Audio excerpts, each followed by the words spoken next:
What's going on, everybody, and welcome back to the channel. How are you guys doing today?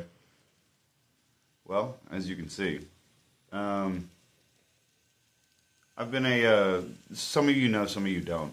I've been a fan of, like RC cars, models, model ships, model trains, and stuff like that since I was a kid.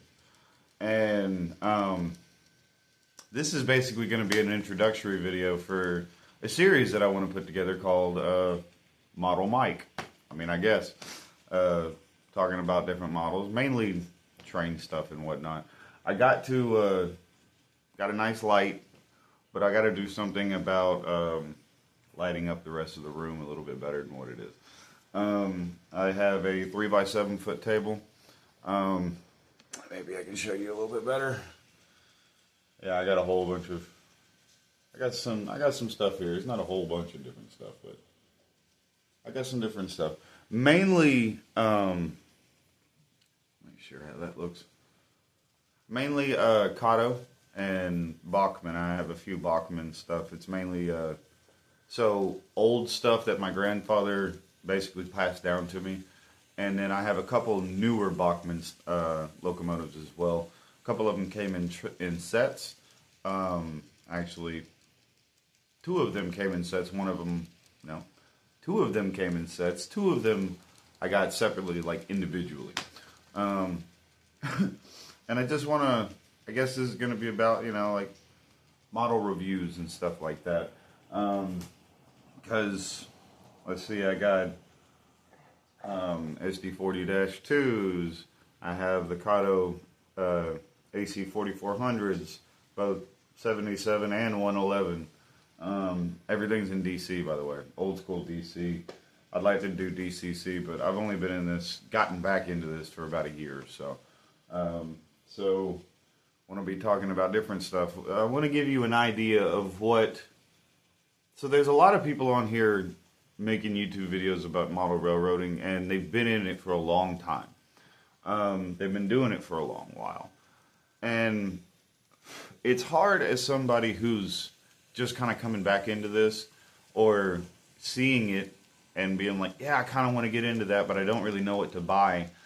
And somebody like big channels and whatnot, they have all these different brands and all this good stuff. And, well, okay, let me back up. There's a lot of bigger channels and a lot of more professional modelers, bigger modelers, who are using top of the line models, stuff like scale trains and stuff like that, which are really, really good, but they're also really, really pricey. For someone like me who wasn't necessarily sure if I was going to get into this as deeply as I basically have at this point and kind of gotten back into it, it's like, as a kid, it was kind of like one of them things where you're like kind of interested in it a little bit, but then as of late, I've kind of, over the past few months, I went to a couple model railroading museums, and it kind of rekindled everything, like really rekindled everything, and that's when I started getting Kato stuff, because I remember the old Bachmann stuff, like from back in the day. It was just loud. It ran loud. The gears were loud. Everything about it was loud, and it was really annoying. So, my grandfather, he had a Kato locomotive. It was, I want to say a Jeep 30. Could have been a Jeep 30 or a Jeep 20. I don't know. But it's a Rock Island little 4-axle diesel. And out of all of his old Bachmann stuff, he had this one Kato locomotive, and it ran beautifully. It was just quiet. It was just consistent. It was nice. It had really good low power, like low speed. It didn't like jerk or nothing like that. And I'd say, I don't know, that's probably like a scale 30, 35 miles an hour, something like that. I have a few different ones. This is my Norfolk Southern Coal Train. That is a SD80 Mac, I want to say. That's a big guy. And there's another thing I want to talk about too, is things that I've learned over the past year. I've had to, all this is Kato Unitrack. I've had to buy when it comes to turns, like the curved pieces.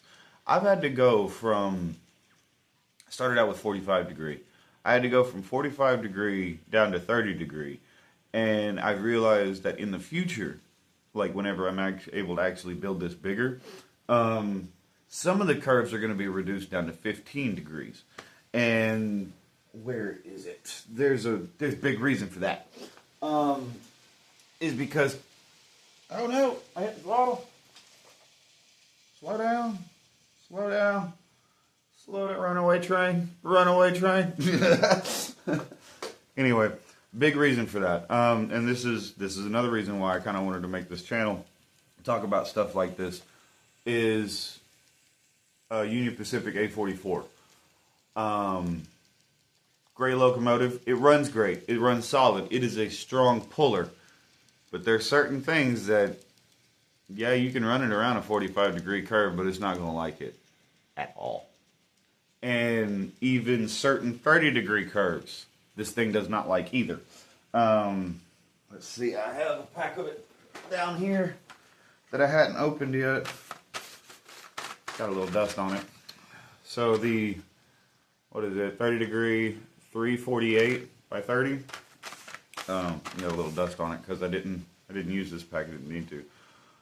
This is actually about as tight as you want to go whenever it comes to running something like this, because it's not that the fact that the locomotive won't go around it, it's a physics problem, because this has got 4 drive wheels, right?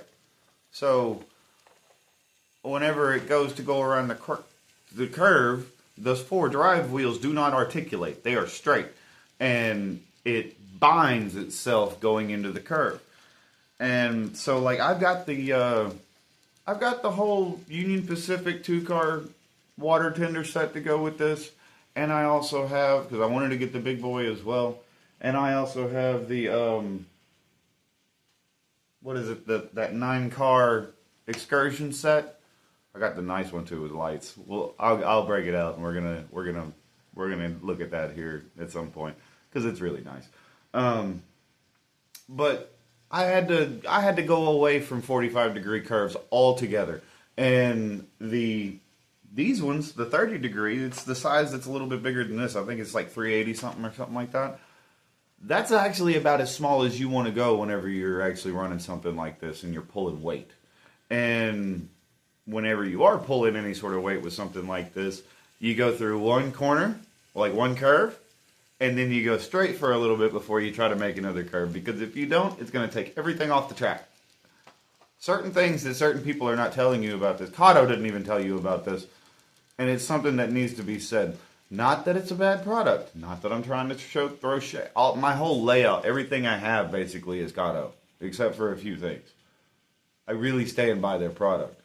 But there's just certain things that you, as somebody who's getting into this, somebody who sees this and is like, oh wow, I want one of those. That's really cool. There's some things you need to know.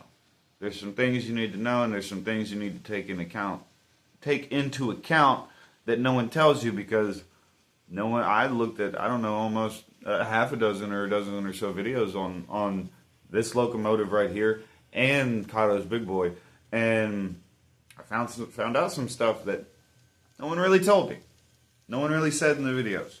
It's not a bad thing, but if you want to have 100% smooth operation and make it to where you can run your trains, pull them into sidings, pull them out, do shunting operations, all that good stuff, and not have to constantly be like messing with your layout and with your trains and stuff like that, there's some things you're going to want to know, and there's some things that we're going to go over when it comes to this. But yeah, this is going to be Model Mike.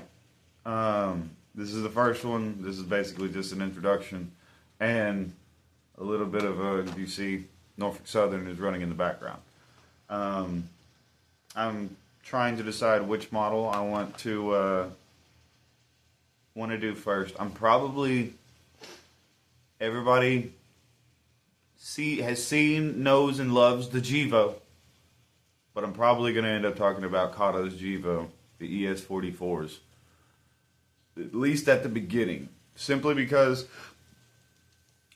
my first Kato locomotive I didn't buy. That one was given or passed down to me by my grandfather. Little 4-axle diesel. The first Kato, like after that one, I was like, okay, I'm gonna get one of these 6-axle diesels, and then we're really gonna see what's up. And the ES44, the CSX one, 5293, I believe, is the first one that I actually bought. And from that moment on, I was hooked. I was like, yep, okay, they're not the best detailed. No, it's not like, some scale trans model.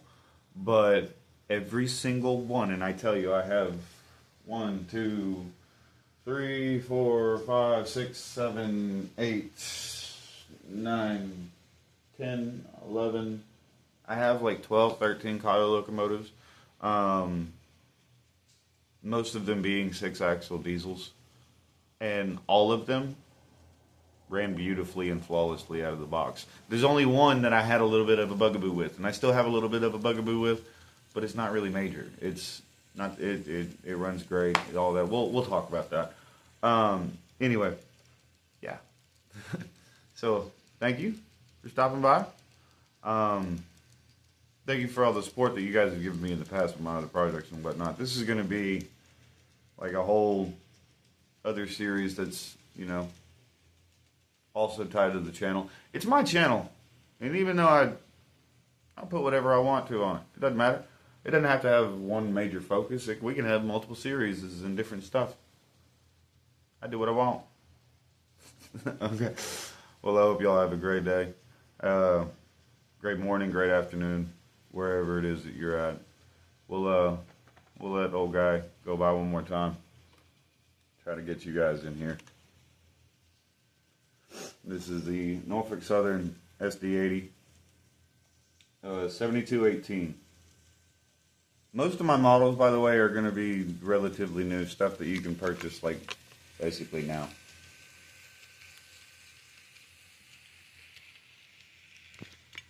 It's not the best in the world. Just kind of threw some stuff together, but looks alright, I guess. Y'all take it easy.